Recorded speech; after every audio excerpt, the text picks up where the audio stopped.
Mbote na bandinyo so elonga info, elle revient longa le bassin du savoir, une fois de plus les bossons nabino. Nepsaki bino, tu continues toujours pour ça la émission politique. Et le Nazanga Morote na plateau, je suis déjà avec mon invité Papa Liévin, Obunga Mingi, tu es pour ça l'analyse politique. Mbote mon amboka. Mbote mon papa journaliste. Meilleur V. À vous pareillement. Et je profite de l'occasion pour la bande, on a vu son histoire, la rabiso, la rabiso, la pesa bango bavé à Malamo pour la année 2020. Parlons un peu de la politique. Papa Liévin, président de la République le 24 janvier, Azoko Kissa, une année, c'est une prérogative constitutionnelle qui a Rosala Siko en plein pouvoir, il y a exercé, même que soit grande décision étant président de la République. Ça vous dit quelque chose? Oui, c'est bien bon au Union sur le Biwana, mais en tout cas, pouvoir Union sociale a joué déjà. Parce que le pouvoir politique et le côté qui a parti va proclamer, va confirmer qu'il y a une cour constitutionnelle. Le pouvoir Union sociale qui a une constitution, et ça la remise et reprise, par exemple, on appelle ça une constitution, un symbole du pays. Il pouvoir Union sociale, il avait et il a le plein pouvoir. Mais plutôt, il y avait des articles où ils ont fait ça qui est totalement na yango po azo ba décision oyo mususu eza ya munene ya minene koleka yango moni que le 24 et la journée moko ya ba grande décision té mais kozala ya ba mise au point les appels moi journée moko ya ça peut évaluation il y a une année à pouvoir les appels journée moko ya manifestation ya joie na ndenge to sali une année à pouvoir pour battre belé bandima quitté. Pour certains, c'était 3 mois. Tu peux dire 3 mois, est-ce que tu peux dire 6 mois, est-ce que mais est-ce qu'il y a une année encore ça? Mais aujourd'hui, nous avons déjà une année, jour pour jour, le 24 janvier. En tout cas, nous avons ça la bilan. Parce que comme Banda à côté de pouvoir, président Félix Antoine Tshisekedi, en tout cas, on peut faire la comparaison. Et puis, on peut conclure qu'il y a une différence. Certainement, il y a une différence. Et la différence, c'est ça, que moi, on a mis sur tout, nyonso. Et Bandelinaye, il y a une différence, c'est ça. L'action paix. Et mon année, c'est la gratuité et l'enseignement. Tu comptes la paix, vraiment, je vous assure qu'il faut à l'aveugle pour y battre. Mais mon temps, à mon cas, non, dans moi, vraiment, le bilan n'est pas du tout positif, comme les gens disent. Mais en tout cas, il a démontré dans le monde. Ndengeni azala qui capable de ça et puis azana hauteur ya RDC. Na une année, à mes municipes qui azana hauteur à diriger RDC, ba coin na coin nyonso a kangi coin na coin pour une année seulement pour maîtriser pouvoir. Au kanga ba coin nyonso, au kanga ba robinet nyonso, aussi ba côté pouvoir tel, c'est pas n'importe qui. Et nous avons vu que vraiment il est à l'auteur vraiment à tâche naie et à responsabilité naie et encore celle la responsabilité naie. Papa Liévin, parlons un peu de l'UDPS. Parti au pouvoir, une année à Mokonzambo Kapé, UDPS na pouvoir. Bilan à UDPS par rapport à combattants à UDPS, militants à UDPS, sympathisants à UDPS, cadres à UDPS. UDPS na une année oyo. Les partis, qu'est-ce que le parti peut dire par rapport à bilan? Parti d'une manière positive, na rémunération, il y a batuna bango, tout est négatif. Bon, négatif c'est mauvais. Positif c'est trop. Mais en tout cas, le bilan est mitigé. Vous voyez ça, non? La sincérité, nous en tant que scientifique, ou intellectuel, j'ai dit que l'UDPS, c'est un grand parti, mais un grand parti a aussi ses problèmes propres. Maintenant, société, nous sommes un groupe, nous sommes problème, l'UDPS a un problème. Le problème, l'UDPS a un problème, il y a personne qui a un problème, il y a un problème, et ils ont se réglé, il y a un problème interne. Mais il y a un problème, mais le problème c'est la volonté à battre. Mais peut-être au niveau d'instruction, ils ont assez. Il faut créer des problèmes. Peut-être la capacité est atteinte et créer des problèmes. Peut-être au niveau de l'innovation, l'initiation est faible ou est absence et créer des problèmes. Vous comprenez? Tout ça, ça se règle en interne. Mais il y a des problèmes dans la société, il y a des problèmes, il faut les aller. Dans l'organisation, l'organisation existe. L'organigramme existe. D'ailleurs, je vous dis qu'il y aura un changement pour le monde. l'UDPS c'est un grand parti. C'est un grand parti. Mais seulement, il faut que sélection et salement. À niveau ni. Il y a intellectuel pour place où Bazali va compléter en gros. Ba memaba makambo yozanga pour ekende et c'est que chef de l'État autorité morale na biso autorité morale na biso vraiment il faut ayez à peine parti pour ngai moko ebangisa ngai na niveau ya parti en tant que combattant ebangisa ngai que to comme la situation est que en 2023 président s'est présenté comme indépendant. Mais déjà ndenge makambozo kende tout ce monde que président Fachako s'est présenté le col indépendant parce que UDPS jusqu'à présent boza ko aider mokonza mboka te. Eza souhait ya UDPS te. Voilà j'ai raison en tant qu'intellectuel. Na lire oyo ke nango hein na problème toza nango ya mike no na détaillé wa ezate. Na mona ke eko arrivé biso boyeke président comme indépendant. Pour vraiment il faut faire attention. Et ceux qui ont commis indépendant, ils dépassent ce que vous avez dit. Vous avez interpellé, il y a une autorité morale, il faut que moi, l'autorité morale, la rappel sur côté à partir de la famille, moi, la rapport quand même, il y a des responsables. Le président A.I. Azali, Jean-Marc Abound, puis le secrétaire général, l'homme à 70%, général Kabou Azali, fausse président Lissous. Qui peut bien beauté à zone na parti bon bateau baza on a le col responsable non le problème dans un angle ils a problème que parti baby parti est confité mais problème est ça parti président pas problème d'association non pas groupement ça un problème est ça angle qui na bisi yote problème ça place sur capacité est faible il faut qu'on accompagner yango na bateau baza na capacité wana donc sélection il faut ça rapidement pour récupérer une année oyoke to tamboli au bête na par exemple moko que vraiment n'engagement bakabuya nani le secrétaire général kabuya asala kanaye président Aïe Jean-Marc asala kanaye mais maintenant bango moko baza pena système ya auto évaluation maintenant ça intellectuel il faut s'auto évaluer aller évaluer pe parti secrétaire général pe azana tant on en tant qu'intellectuel asa licencié hein il faut s'auto évaluer et puis évaluer pe parti na ndenga saeli résultat on a sincèrement ata mission on monoté mais na motema na yemoko ce qu'on a dit que non, évaluation est petit boyer et que permettre de avancer.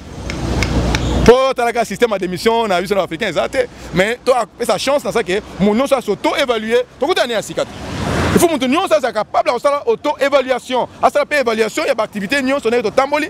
Nous avons des critiques, nous avons des résultats et fâché battu. UDPS ça a la capacité de s'auto-évaluer pour UDPS et ça là, le chef de l'État et mon autorité morale a eu pas de géants. Il y a popularité il y a pas de population, azo qui est moustique, ils sont moins sima qui ton côté. C'est comme si na complété c'est comme si les associations oezobote mapembeni ya Fati autour ya Fati et comme qu'on soit vitesse que les partis politiques ya Fati UDPS papa levé photo loba yango UDPS en dehors ya matinée bosala ki lokote et puis na matinée bolobara presque marambo bosi bolobaki les associations toujours FCC na la mukesili l'association de besoin d'être wana c'est une vieille méthode na pouvoir asika ya izaka bongo mais quitte à pouvoir parti politique maire o esimi pouvoir net UDPS na pouvoir to ba ngote va parti au pouvoir mais parti au pouvoir militaire combattant UDPS bazo vivre pouvoir te non qu'on vivre le pouvoir ça veut dire quoi nous le problème c'est quoi moni dans un système na UDPS dans un combattant on a TP à ça l'échange ba foutaye nous un combattant non on exige ba foutanga pona nini olitaki pona nini non pas foutanga ité olitaki pona nini litozaki c'est là te UDPS olitaki pona changement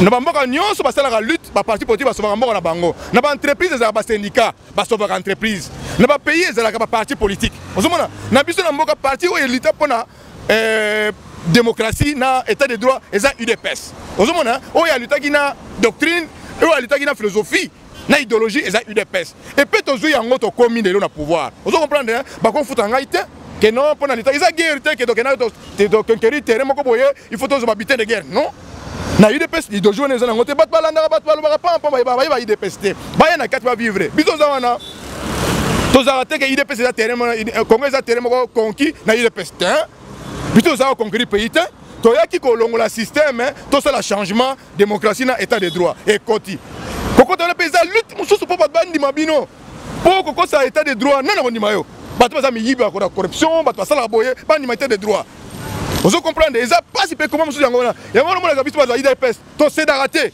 koloba te ba futa biso te tozala combat et continuer ka biso na tana biso mona ke to vandi pe to meli bière ezali to meli pe sikre ba mela sikre ezali Mais qu'on se plaint pas dans le terrain conquis à RDC, oh, il dépêche ça, pas foutre ma commande, pas foutre pour la nini.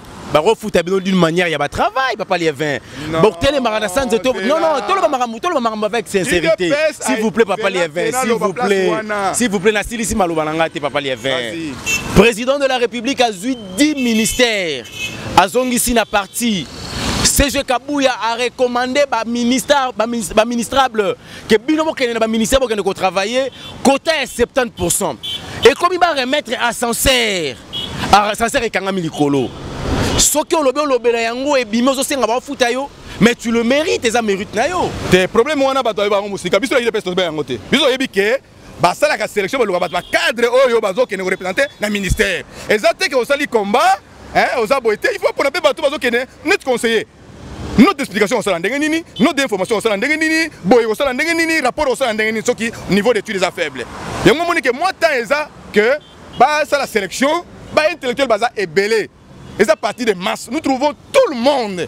Et c'est comme ça qu'au moment que non, n'a pas tout ça est belé ma catégorie nyonso. Il faut moi sélectionner ça là. Ça prend du temps. Est-ce qu'ils ont ça les maladies? Oh mais oui. Et ben bon problème c'est une IDPS et ben dans la cellule.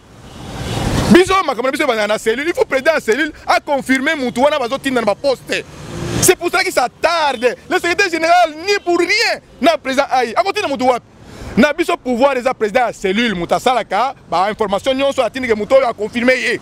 C'est pour cela que Batouana ba pesa ka Moutou pamba te ba cellule wana. Idéologie vanda kuna. Ba côté na yo na ndenge nini. Na cellule ba bioté. C'est comme ça que ça tarde parce que cellule ne Moutou pesa ka pouvoir. Na IDPS ba président cellule ba élu. Bazalak élu. Bangonde basala ba recommandation na batu nyonso que non azo déclarer que Moutaï de pes. So za Moutaï de pes te ba na cellule.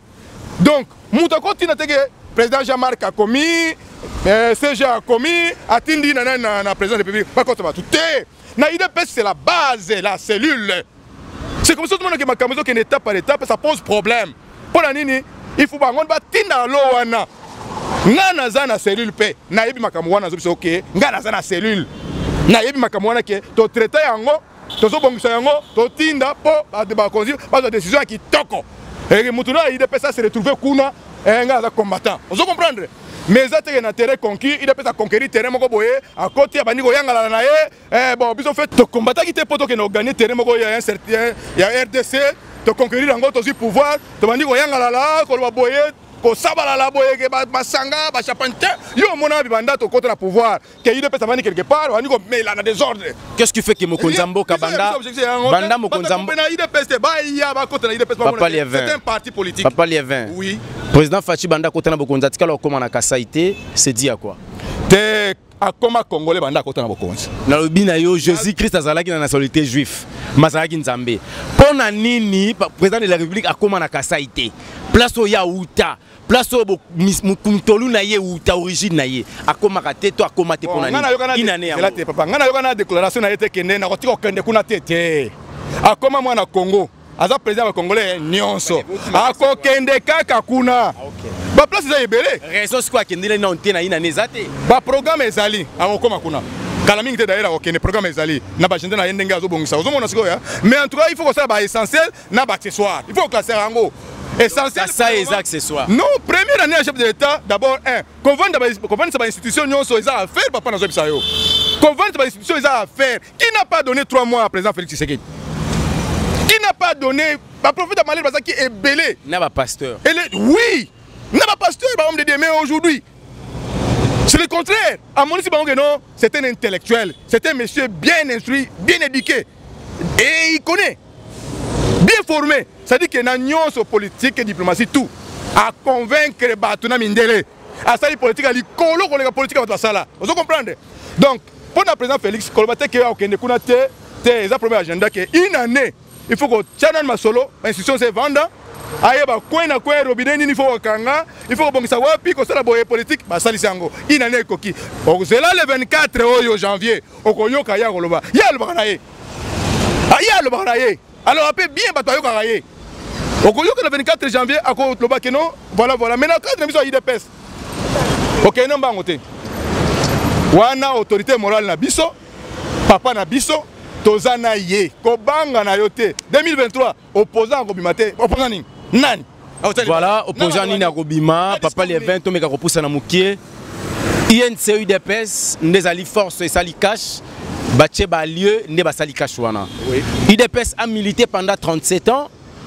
Sans coalition, UDPS a tikala rozana pouvoir te. Coalition ya liboso UDPS andimi ezana Vital Kamerhe na INC, UDPS au pouvoir. Mais lelo oyo en plein pouvoir, n'est-ce pas, il y a une année, tira aimé comme entre UDPS et UNC.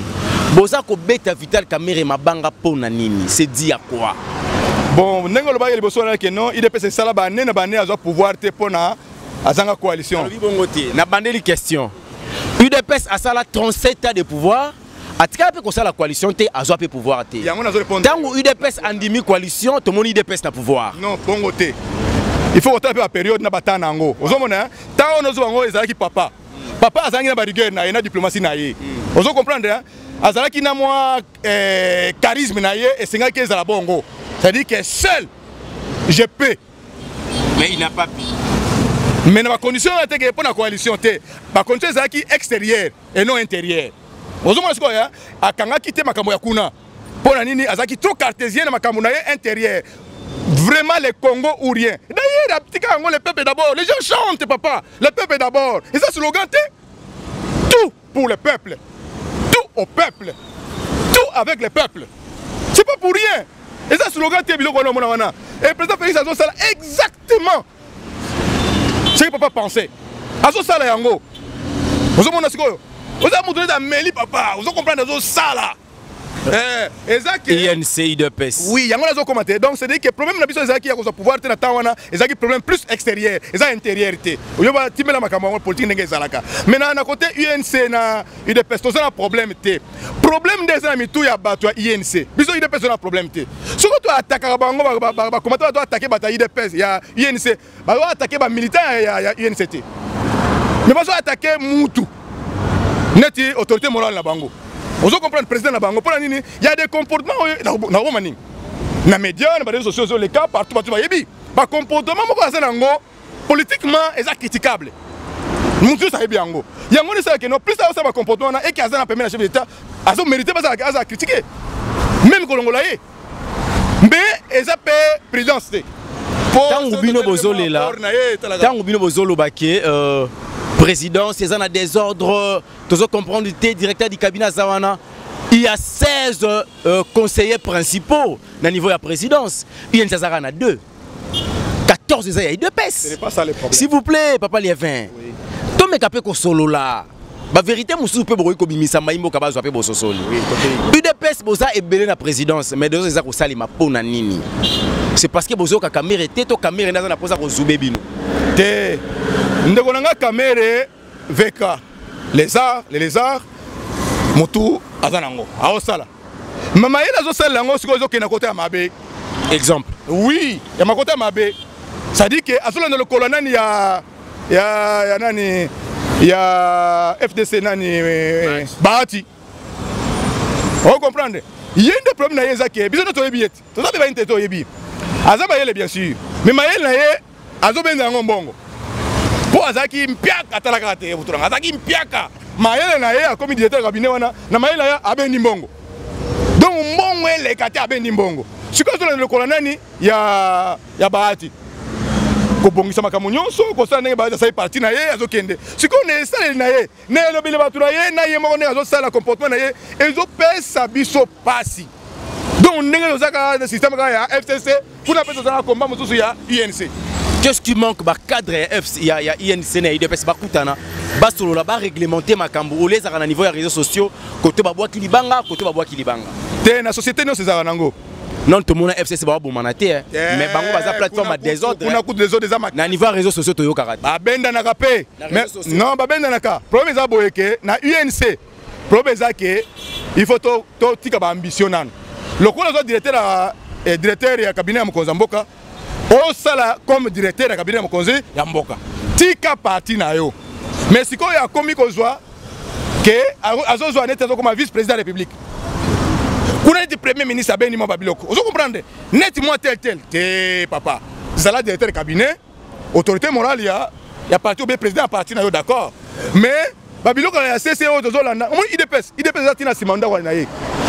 Il UDPS c'est ça partout tina sima banda ko batu bata UDPS bazali ba yebi bien information nyonso bango ba yebité biso ne bien moti alors soki mutu UDPS commentaire asili ki ya solo akosa te mais yango no bake tolingi est bien bon parce que nous sommes tous les président de la République, il y a la politique, il y a la politique en Boka, il y a des décidé, mais en tout cas, comportement de Oyazo affiché dans les salles, il y a des cité, et zo baby ça. Azam Moudoupe Azo cause la paix en 2020. À cause de la auto-évaluation, Ayeba, comment il s'est conduit et comment il s'est méconduit na état monsieur Azam directeur de cabinet. Donc l'administration non c'est la présidence de la République na mutunaye. Tant que senga que le président de la République a Kabouana Monamboka Vital Kamere. Vous comprenez que vous créez les fatu trou. Parce que Kamere a eu présidence et puis Kamere c'est un intellectuel. Est-ce qu'il y a besoin qu'on se prépare sur que Kamere doit longuer pour remplacer Moutoumoro Boywana ou pour gérer la présidence Wana? Non, dans le cadre de l'administration publique, dans le cabinet, vous comprenez. Mais Kamere n'est pas inamovible. Ça dit que quelqu'un qui ne peut pas. Non! Ça dit que ma poste est belé, ils allaient mettre garder la coalition. Nani cash. À cause de la directeur cabinet, c'est comme à cause de la thé. Il faut changer le rotin dans la carte de biseau. Si on changer le poste, parce que vous sur aïe. Et ça, il le répète. À cause de la président à partir d'ailleurs, à cause de bon on aïe, à cause de l'anyonso, à tiens mon sous ses alliés. Mais il y a une des, à ça ma camomo boyeke, il faut pas revoir la situation en haut. Il y a moi on a épais à moi frustration à côté bateau, il y a UDPS, ma combattant. Vous comprenez? Na UDPS pas maïl baza. Et belé, ni va se monter à directeur cabinet. Président dit maga aïe. Coalition à Nairobi, accord à Nairobi à papa. Le quoi aura été cause à la première ministre comme directeur du cabinet. Nairobi a monté ça marama. Moi ni ba accord au Sinaka, ba accord wana, et Zalaki chef de l'État, Zalaki chef de l'État.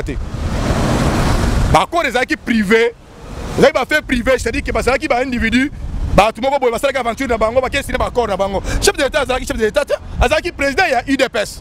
Ba accord wana ça n'a rien à voir avec mon président de la République. Tout le belango. À cause de ça, il y a un qui accord à Néobi, le président de la République, donc jusque là, tu as permis l'accord.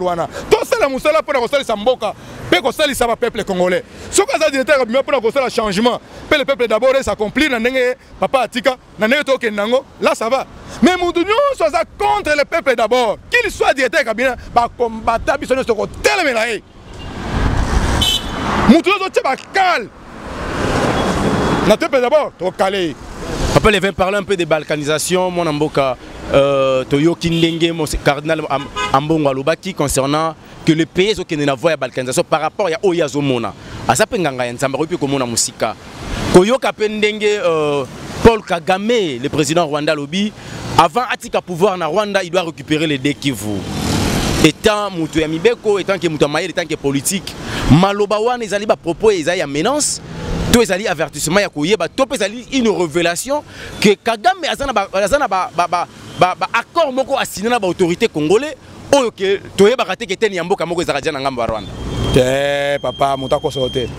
Nga problème nga boyeke, ba philosophe, na ba théologien, ba koye ba ko définir la balkanisation bien té. Et ça concept moko ba tika ba juriste. Yo zappé philosophe, théologien, a mieux placé pour définir mot wana balkanisation. Ba propos et kokangate pour définition na nous ezama B, ba propos et en dehors. On se demande si il y a que batu nyonso bazo définir yango mabe, bazo na dictionnaire, ba consulter ba juriste ba balkanisation et l'axi nini et ça na ba condition nini et pas wapi.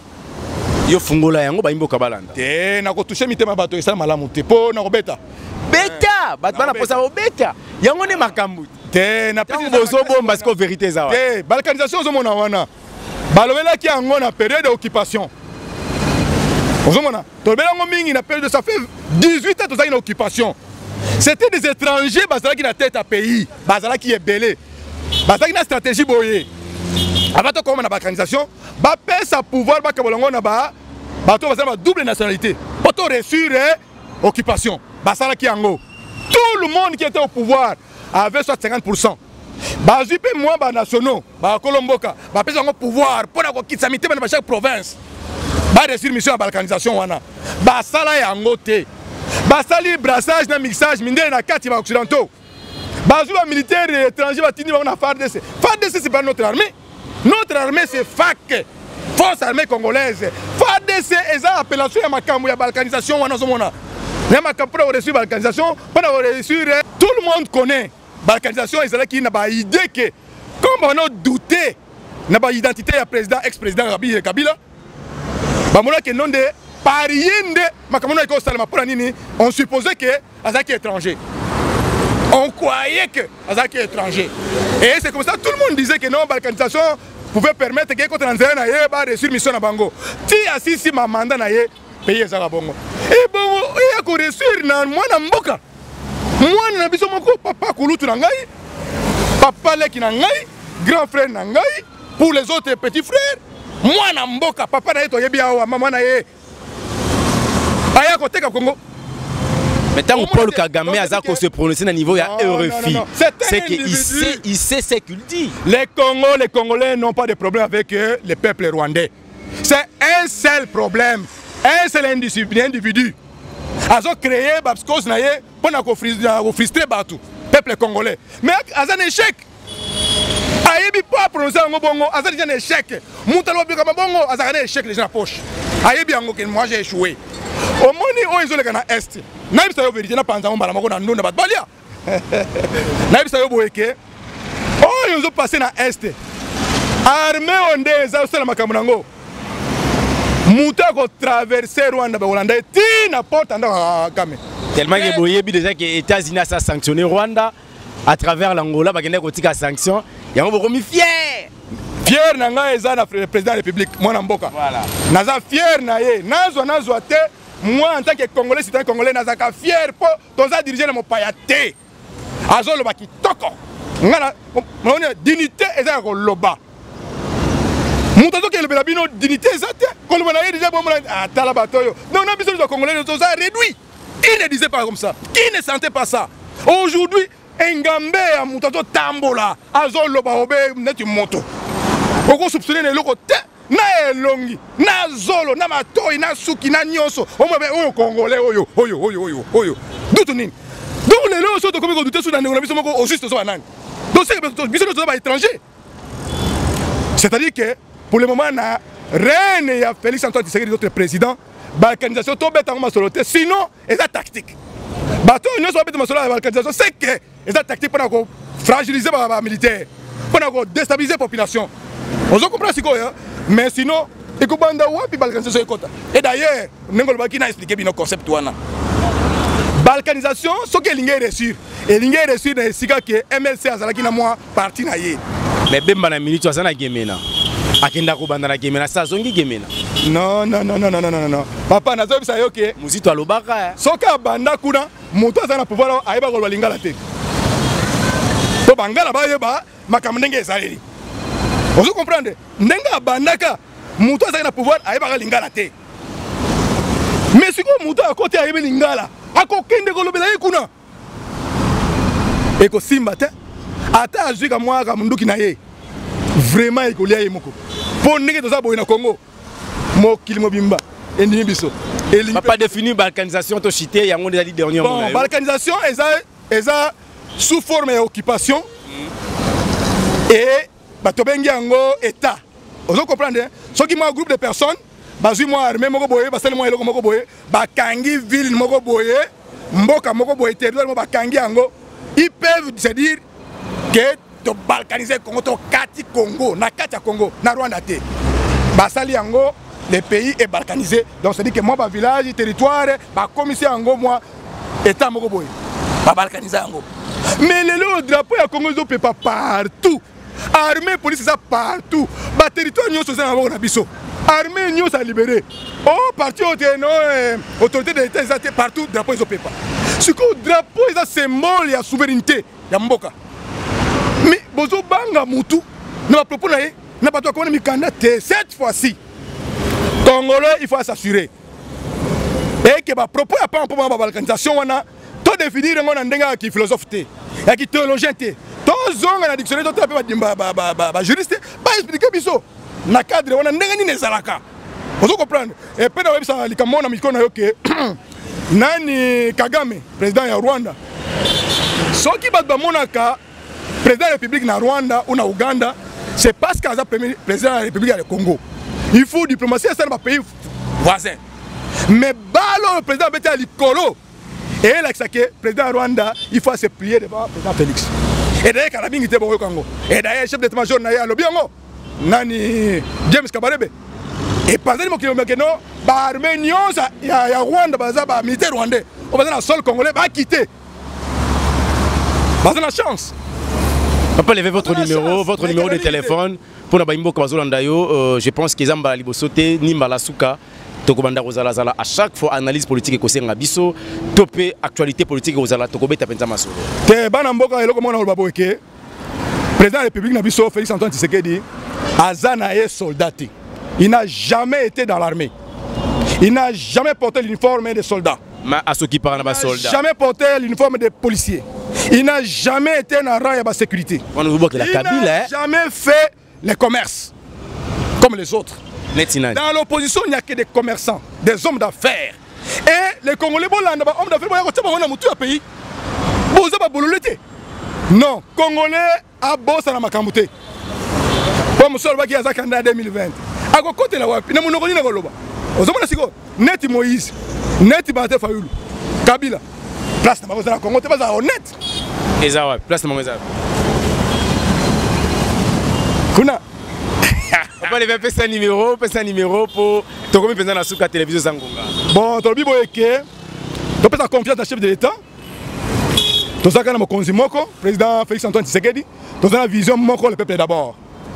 Moi, je suis sur place aux Alliés, Bandunduba, Congo, partout. Beaucoup de IDPS. Parti Nabiso, ils ont IDPS. Beaucoup de chance de mon Amboka, de soutenir rien de Josué. À Kamamboka, tu na place ok.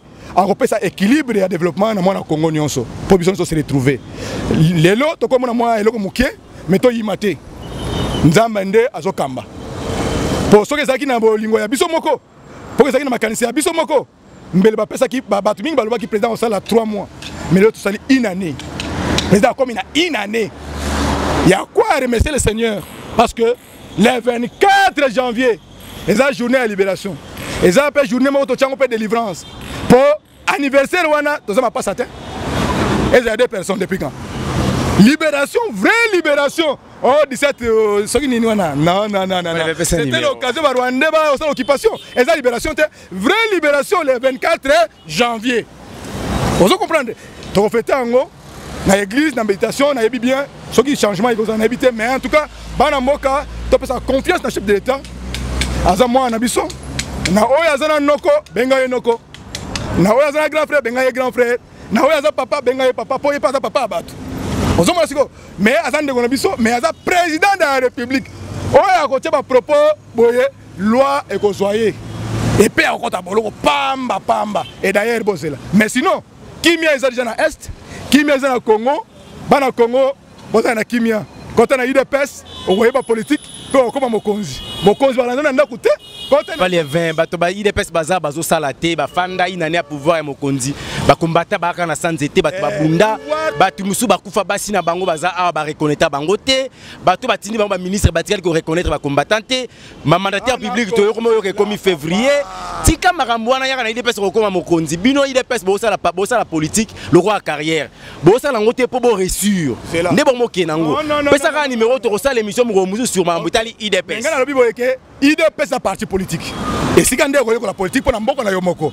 So ok na ba syndicat, na ba entreprise, au moins ndenge bazo bundela ba entreprise.